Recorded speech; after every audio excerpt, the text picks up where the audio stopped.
आप सभी को मेरा प्यार भरा नमस्कार। साथियों, नागा साधु ही कुंभ मेला हो या महाकुंभ मेला, पहले अमृत स्नान क्यों करते हैं और ये नागा साधु क्या हैं, इसके बारे में कुछ जानकारी है जो मैं आप लोगों के साथ शेयर करने जा रहा हूँ। चलिए साथियों, नागा साधुओं के बारे में आपने बहुत कुछ सुना होगा या आप जानते भी होंगे, क्योंकि भले ही कुछ मुट्ठी भर लोग इन्हें ढोंगी कहें या दिखावा कहें या नौटंकी वगैरह वगैरह, पर नागा साधुओं का हमारे हिंदुस्तान की धरती पर और खासकर सनातन धर्म की संस्कृति को बचाने में इनका बहुत ही महत्वपूर्ण भूमिका रही है। कहते हैं जब मुस्लिम आक्रमणकारियों द्वारा बड़े बड़े हमले हुआ करते थे, खासकर सनातन धर्म को नष्ट करने के लिए और कुंभ मेले जैसे पर्व को खत्म करने के लिए, तब सारे अखाड़ों ने मिलकर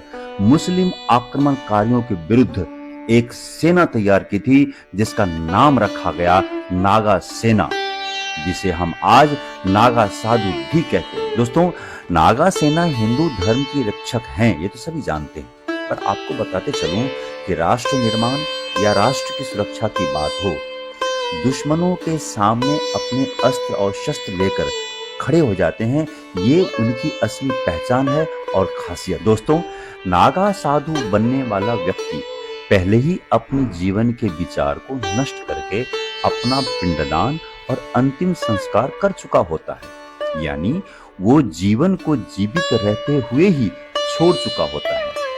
नागा साधुओं का अंतिम संस्कार नहीं होता, यानी उनकी मृत्यु के बाद उन्हें मुखाग्नि नहीं दी जाती है, इसके स्थान पर उन्हें जल समाधि या भू समाधि दी जाती है। ऐसी मान्यता है कि इसके बाद उन्हें मोक्ष की प्राप्ति होती है और वो पुनर्जन्म के इस चक्र से पूरी तरह से हमेशा के लिए मुक्त हो जाते हैं। साथियों, अब हम चलते हैं अमृत स्नान की तरफ। हुआ यूं कि जब मुस्लिम आक्रमणकारियों का शासन था, तब उन्होंने सनातन धर्म की संस्कृति को अपने हिसाब से बदलने के लिए प्रयाग का नाम बदलकर इलाहाबाद रख दिया था और प्रयाग के कुंभ मेले में आयोजन होने वाले अमृत स्नान का नाम बदलकर शाही स्नान कर दिया था।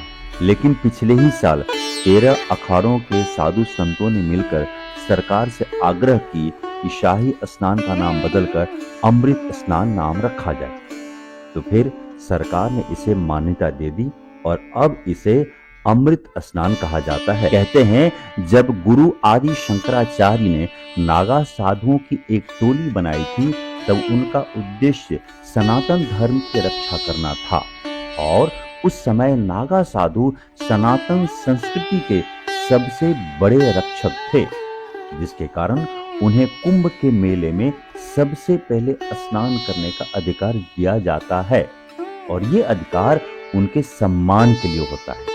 इसीलिए कुंभ के मेले में जब अमृत स्नान की शुरुआत होती है, तो सबसे पहले नागा साधु ये स्नान करते हैं। नागा साधुओं को योद्धा सन्यासी भी कहा जाता है। ऐसे नागा साधुओं जैसे महान योद्धाओं को मैं अपने तरफ से उन्हें सत सत नमन करता हूँ।